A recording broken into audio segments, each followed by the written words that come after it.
Hi, welcome to Quality and Food Safety with Martha, where we get to learn, apply, and excel. This is where we break down complex topics of quality and food safety to help emerging and practicing professionals to be the best they can be. Let's get learning.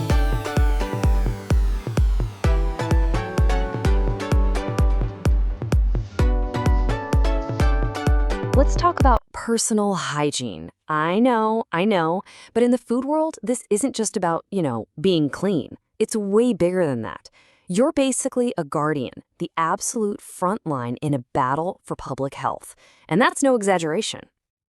All right, I'm going to start with a question for you. What do you think is the single biggest cause of foodborne illness? Like, what's the main culprit when people get food poisoning? Go on, take a guess. Your mind probably jumps to something like undercooked meat, right? Or maybe some dodgy ingredients that have gone bad. And yeah, those are definitely problems, for sure. But they're not the biggest one. Believe it or not, the answer is us, people who handle the food. We are the #1 way that nasty germs get from point A to point B and into the food people are about to eat. Now, that's a massive responsibility, right? So let's really dig into what that actually means. Okay, so to really get a handle on our role here, we have to understand what we're up against. And the tricky part?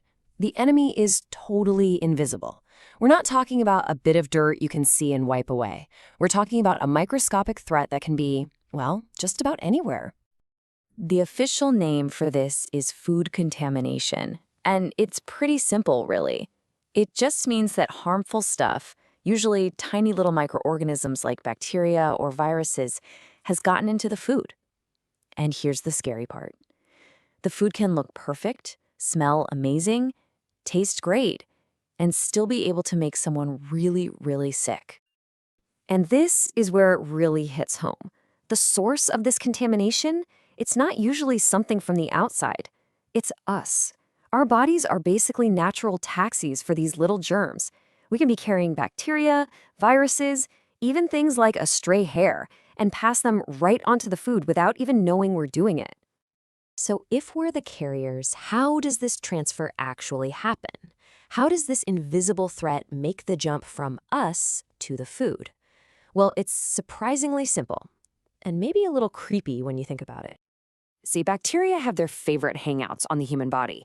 We're talking about our hands, of course, especially under the fingernails, but also in our mouths and noses, on our skin, in our hair, and a big one is any infected cuts or sores. Every single one of those spots is like a potential launch pad for germs. But out of all of those launch pads, one stands out as the absolute biggest risk: our hands. They are, hands down, the #1 superhighway for getting bacteria from us onto a customer's plate. This is why good hand hygiene isn't just a suggestion. It is the most critical skill you can have in a kitchen. Okay, so we know the threat. Now, what do we do about it? Let's talk defense. The good news is we have a toolkit that's simple but super powerful for fighting this stuff. And it all comes down to getting the basics absolutely right. And here it is, your most powerful weapon: proper hand washing. And look, this isn't just a quick splash of water. It's a whole process, 6 steps. You've got to use hot water, plenty of soap, and scrub for at least 20 seconds. Sing happy birthday to yourself twice, that's the classic trick. And don't forget the nail brush and a clean, single-use towel to dry. You can't skip a single step. They all matter. But knowing how to wash is only half of it, right? You also have to know when to wash. Think of it like hitting a reset button. Anytime you touch something that could be contaminated, like after using the toilet, touching your face, handling raw meat, or taking out the trash, boom, it's time to reset and rearm your defenses with a proper hand wash. All right, your next piece of gear in this fight is your protective clothing. And it's not a fashion statement. It's literally your armor. It's a physical barrier that stands between your body, the carrier, and the food you're working with. So what's this armor made of? 3 main parts. You've got your clean outer garments, like an apron, which is your shield. Then you've got headwear, like a hat or a hairnet, to keep hair out of the food. That's a big one. And finally, clean footwear, so you're not tracking in stuff from the street. Every piece has a really important job to do. Now, you can have the best hand washing technique and the cleanest armor in the world, but there are these little everyday habits that can completely wreck all your hard work.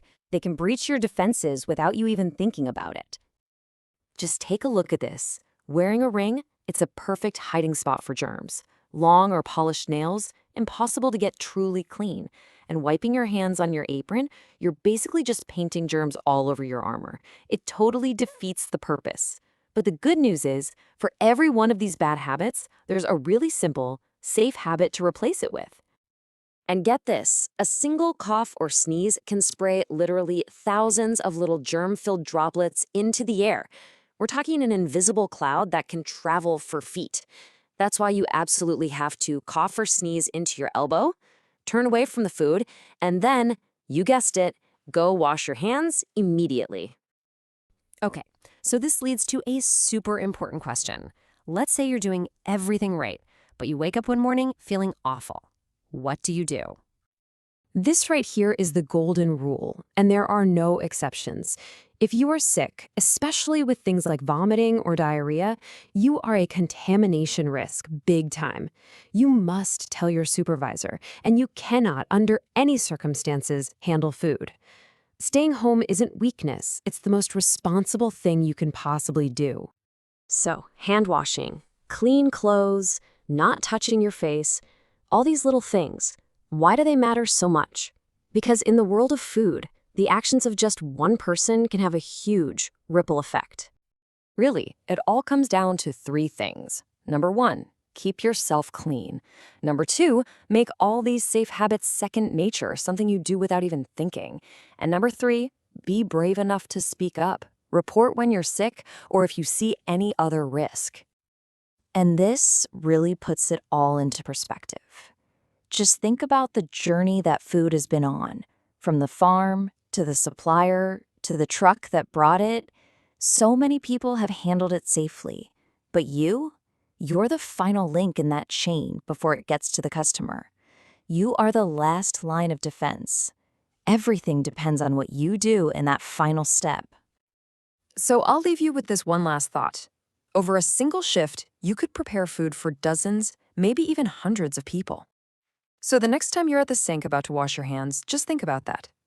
Is the health of all those people worth 20 seconds of your time? Of course it is.